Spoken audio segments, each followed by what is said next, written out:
Hello everyone, my name is Faramars Dolati Ardejani. I'm a professor in environmental hydrogeology in the School of Mining, College of Engineering, University of Tehran. Well, in this session, I'm going to introduce some of the main equations governing groundwater flow in different aquifer systems in particular. So, the title of the first chapter of my lecture is Basic Equations of Groundwater Flow. So with this, we would first like to know how the basic equation of groundwater flow is formed. The governing equation of groundwater flow in an aquifer system can be derived by the combination of two laws. The first law is the law of mass conservation or continuity equation, and the second one is Darcy's law. As you know well, the Darcy's law is used to describe the flow of a fluid through a porous medium.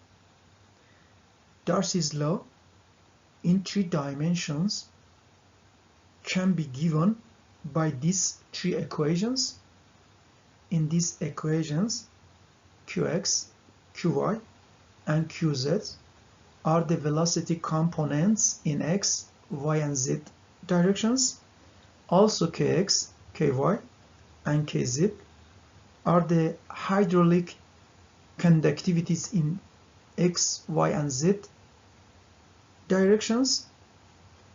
The partial derivatives of hydraulic head with respect to x, y, and z called potential gradients in different directions. A general form of Darcy's law is given here. In this equation, Q is the Darcy's velocity, is also known as discharge velocity. It is the product of hydraulic conductivity tensor multiplied by potential gradient. The next law that is required to form the governing equation of groundwater flow is continuity equation or the law of mass conservation. Depending on whether the groundwater flow is steady or transient, the continuity equation is slightly different. Under a steady state, and considering the fact that this figure shown here is a representative elemental volume of an aquifer that is simply named control volume, we can say that the amount of water entering the control volume is equal to the amount of water flowing out. The existence of steady state conditions implies that hydraulic head is independent of time. Derivation of continuity equation requires to set 2 more assumptions. The first one is water is incompressible, and the second one is there are no sources or sinks of mass inside the control volume. This means that we will not allow water to be added to or removed from the control volume by means of pumping or precipitation, for examples. Let's begin our analysis by considering the flow into and out of an elemental cube of the aquifer system. This cube has sides with lengths delta x, delta y, and delta z in x, y, and z directions.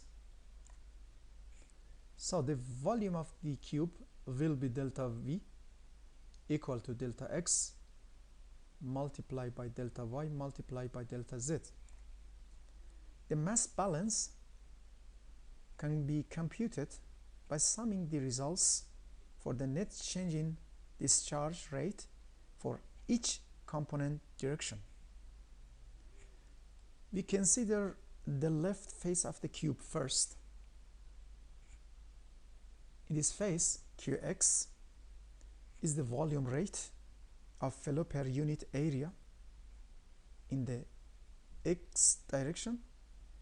We know it as Darcy's velocity or discharge velocity, and Qx plus the partial derivative of Qx with respect to x multiplied by delta x is the volume rate of flow per unit area in the same direction, I mean in the x direction, at the right face of the cube. Well, the discharge through the left and right faces of the cube is the product of the Darcy's velocity multiplied by the area. The area of the left or right faces of the cube is delta y multiplied by delta z, through which the flow occurs. The difference in Qx on the two faces of the cube is the partial derivative of Qx with respect to x multiplied by delta x. So the net change in discharge rate or flow rate in the x direction is the partial derivative of Qx with respect to x multiplied by delta x multiplied by area, which is equal to the partial derivative of Qx with respect to x multiplied by delta V, the volume of the cube.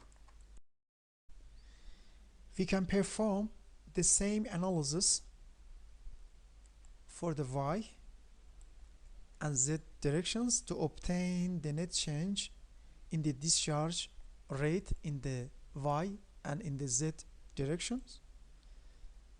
The sum of these three expressions must be equal to 0. As we know, the volume of the cube is not 0. So this equation reduces to this.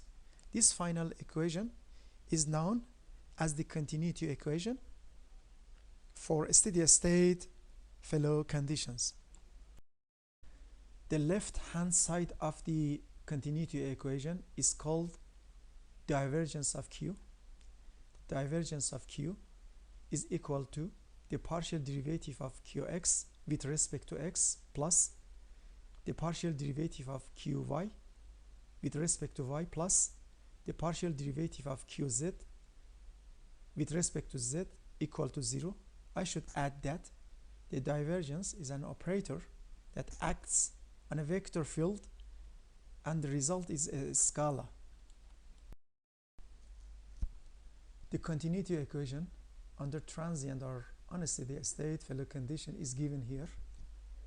The right hand side of this equation is the partial derivative of volumetric water content with respect to time.